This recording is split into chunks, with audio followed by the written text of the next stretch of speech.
Welcome to Japan, and welcome to the unique Kansai region. In this video, we start in Nara. In a previous video titled Arrival in Tokyo, our first 2 days were spent discovering Japan, discovering Tokyo, and getting to know the public transport system. We caught the Shinkansen to Kyoto and then to Nara, and that's where we start this video, in the city of Nara, where the deer roam free, and it's a special place on its own. It gave us the opportunity to rent a car in a quieter area out of the cities, and we started our journey discovering the Kansai region. So sit back and relax and enjoy Kansai. All the best.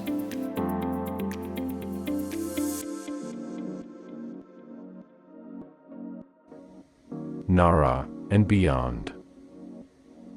Once in Nara, the plan was to stay a night, then pick up our rental car the next morning. We stayed near the gardens where the deer roam free, so getting to the car rental lot meant taking the train, 2 stations, to Yamato Saidaiji Station. The Oryx car rental lot is less than 100 meters walk from the station. Fortunately, I purchased all our rental car bookings using one website, carrentals.com, as they have a user-friendly website, which made booking a car so much simpler.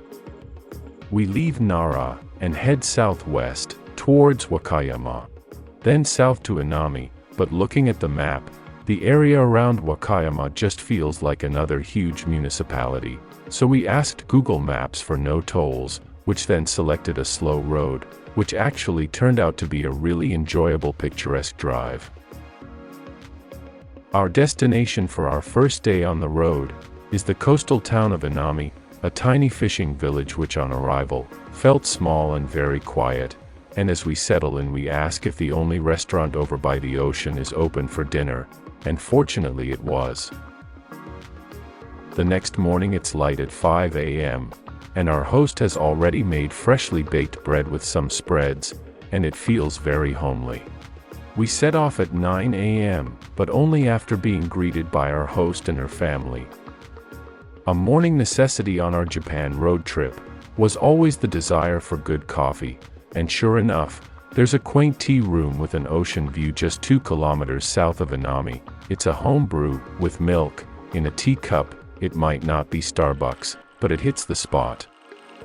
Back in Australia, I often scuba dive, so it makes sense to think, on a beautiful coastal location there would have to be a dive store around the next bend. And sure enough, there's 50 scuba tanks sitting on the roadside, and wetsuits hanging out to dry. The drive is so much nicer on a sunny day. We stop at a local harbor and check the water clarity, and it looks so good. I just want to go back and rent some scuba equipment. It's our second day on the road, so we are getting used to roadside cafes which sell cheap ramen for lunch, and thankfully this cafe had some wonderful options. In the afternoon we visit Cape Shinomisaaki with its beautiful sea views and lighthouse, and by 4 p.m. we reach our destination for today, Kushimoto. After several long walks along the southern coastline, Miranda's feet were crying out for a hot spring, so we end up booking at a hotel with a sea view. The views were awesome, but the hotel's hot spring was even better. Sunrise was stunning. We watched the morning colors from our 10th floor bedroom window. I had seen pictures of the unique rocky outcrops down on the shoreline, and by mid-morning we left the hotel and had a quick look here, before searching for good coffee, Kumano, and so much more. The Kumano Koto is probably Japan's best-known pilgrimage and hiking location. The mountainous terrain in this wilderness area is stunning, not to mention the rivers and creeks, and dense forests, as far as the eye can see. We head inland towards an area of small towns known simply as Honshu. The terrain is out of this world, steep gorges, cliffs and waterfalls, and enormous rivers with pebble riverbanks. This entire area is so vivid and beautiful, you just want to stop and look, and take photos. We are only here for 1 day, and that's a reason to come back again. There is a myriad of small towns in this unique part of Japan, and after driving through a couple of tunnels we arrive in one of the larger towns, called Honshu. We park the car at a restaurant, only to see people flocking to the street side, and we are about to be a part of a huge street parade. By chance we meet a group of hikers. They are fellow Australians, and they watch the parade before setting off on the next leg of their journey. Of course, they are here to walk the Kyoto. Back on the road we see a waterfall on the opposite side of the river, and I tell Miranda I just have to photograph that waterfall, so we detour over a bridge, only to find it's a single-lane road that is very winding and narrow. The waterfall is 5 kilometers away, and around the next bend there are road works, so we pull over and wait for trucks which are coming from the opposite direction, and, as expected, the waterfall is picturesque with a huge river below and scenery that is just gorgeous. The drive then leads back to a seaside town, but not before we come across another waterfall where young men are bathing in the freezing water, only to spend time in hot tents. A couple of kilometers later we are back on the highway, and only a half-hour drive to Kumano. We arrive in Kumano, in search of accommodation, and find a great family-owned motel. The manager offers some local maps, and tells us of a walk nearby that leads up a steep hill and through forest with cherry blossoms. The next morning, we get up early and hit the track. It's steep, and rocky, and feels ancient. We are the only 2 people walking here today. In fact, we don't see one other tourist the entire morning. Atop of the hill we stop briefly, then follow another trail to a lookout. Then it's down through a forest of cherry blossoms and back to ground level. We then discover a narrow track, around a stunning rock escarpment, with caves and sea views. This rock face is stunning in its own right, and we wonder, who comes here to see this? The photos don't do it justice, so you will just have to come here and see it for yourself. We head north, to Ise.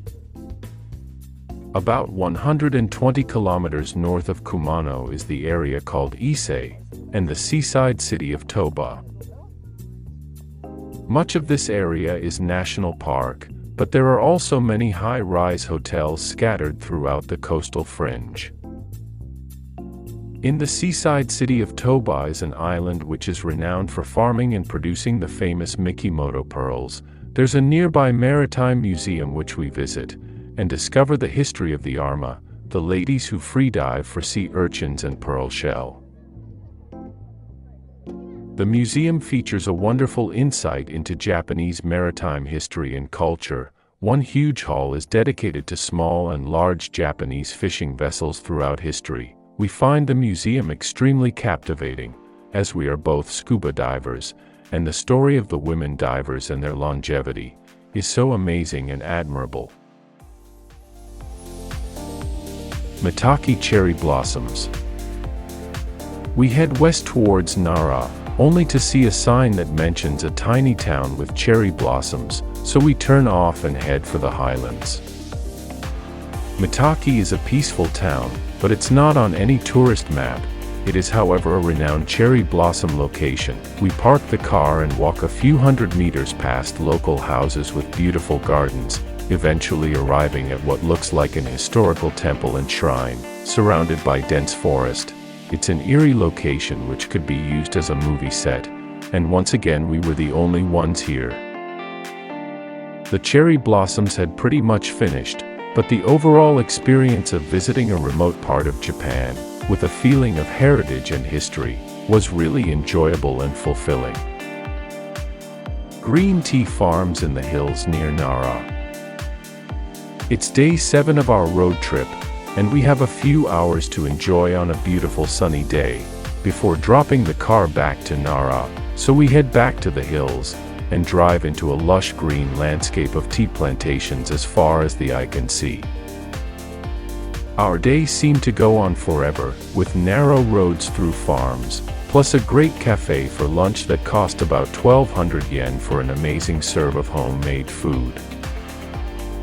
We didn't want the journey to end, but had to get the car back to Nara before 4 p.m., as we wanted to get to Osaka before sundown. What a day, and what a way to end our first road trip in Japan.